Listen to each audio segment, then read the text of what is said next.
few lines. Just sit down, read them out, and you can go about your day. Alright. We put this video on hold long enough. Not to mention our friends in the States already got an early release of Wave 9. Really? Guess we're gonna be busy in a while. What a way to spend the lockdown. And now, after a long delay, we're back. Live from the red carpet, we have Zeo Ranger 4, Green, Lost Galaxy Red, again, Dino Thunder, Blue, and SPD Pink. Hello everyone, this is KID and the man bringing you guys another figure review of the Hasbro's Power Rangers Lightning Collection Wave 8 figures. This video was initially scheduled for a March release, the moment when I received it, but I had other responsibilities to take care of. So if you want to see a specific review in this video, feel free to check out the timestamps in the description below. So without further ado, let's take a look at Wave 8, along with their accessories. And boy oh boy, there's a lot of them. Adam is one of my favorite Rangers in Power Rangers history, especially when we get to see him in Mighty Morphin Power Rangers, the movie, Zeo, Turbo, and in Once a Ranger.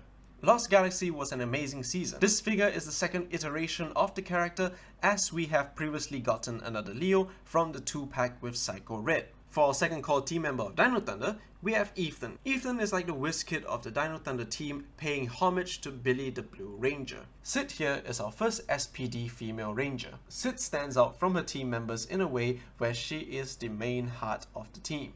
So let's see what he comes with. Weapon holding hands, fists, Zeo 4 power axes, Zeo laser pistols, Zeo power port sword, laser pistol effect piece, and his head.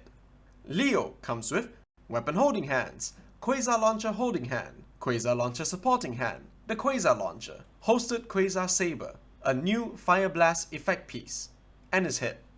Ethan comes with weapon holding hands, roll call posing hands, the Thundermax saber, the Thundermax blaster, the Tricera shield, a standard blue effect piece, and his head. Sydney Drew comes with weapon holding hands, her fist of iron, Morpher holding hand, the SPD license, the Deltamax knuckle, hosted baton, the extended baton, a pink sparkling effect piece, and a head. The painting and the sculpting of this figure is pretty standard.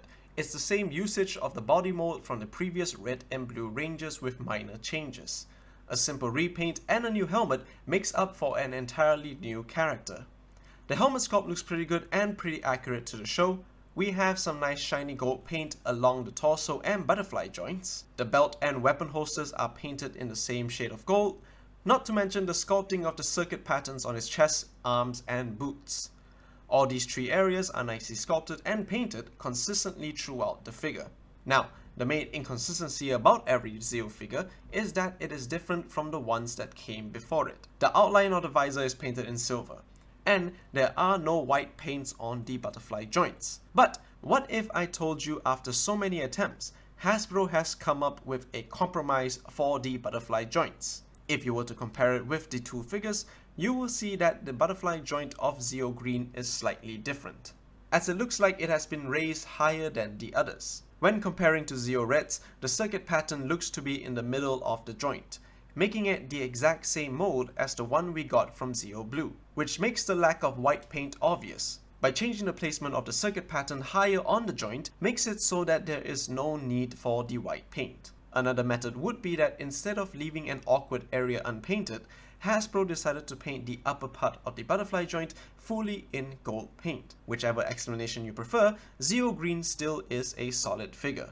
The power axe are nicely sculpted and painted, which is very appreciated. The weapons are still pretty standard, but we get our first Adam head sculpt. Hasbro did an amazing job capturing the look of Johnny Young Bosch, as well as the hairstyle he pulled off during his time on the show.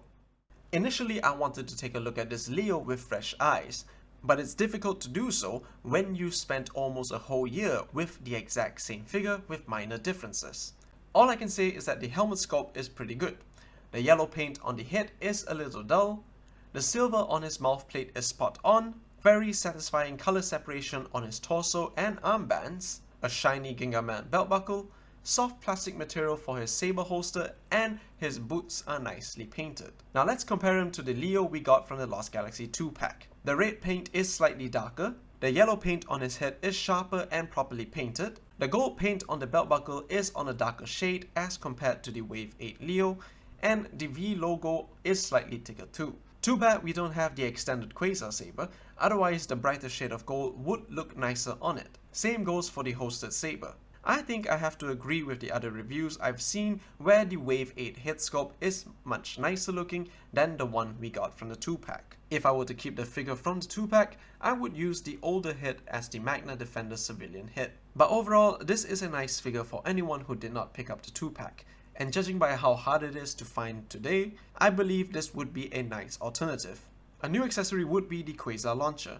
It's nicely detailed throughout the accessory along with some stickers on both ends. The launcher can be extended just like in the show. However, if you do pull out to the longer setting, you may have a hard time pushing it back in, which is why I recommend to only push it to the point before you lock it in place. To put the Fire Blast effect piece in, just line it up to the only available hole on the launcher, and now you can emulate what you see on the show. With the same molding of Dino Thunder Red, and similar to what I said about Zeo Green, what you're getting here is an exact copy of the figure, but with a different color and a different helmet. Just like Dino Thunder Red, the visor of this figure is painted in silver instead of white. The chest logo is nicely detailed, and unlike Dino Thunder Red's neck, the gold trim on Ethan's neck is painted nicely. Also similar to Connor, the Morpher is unpainted. And shockingly, or better yet unshockingly, the white on the back of his gloves are unpainted as well. So here's Connor for a proper comparison. Both visors are painted in silver instead of white. The missing gold trim on Connor's neck, an easy fix for the white paint on the back of the gloves, and finally, the minor differences between the logos of both Red and Blue's torso. As for the standard weapons, they are both painted in two different shades of blue. The weapons can't combine into the Z-Rex blaster. You could rest the staff on top of it, but it just won't look right. But if you're able to find the older versions of the toys which came with the combinable weapons, then there is a possibility of giving the Lightning Collection Dino Thunder team a Z-Rex blaster. Unlike Zeo Blue, this Blue Ranger has his signature weapon. The feature here is that the horn of the shield can be extended, so you can use it as a shield or an attacking weapon.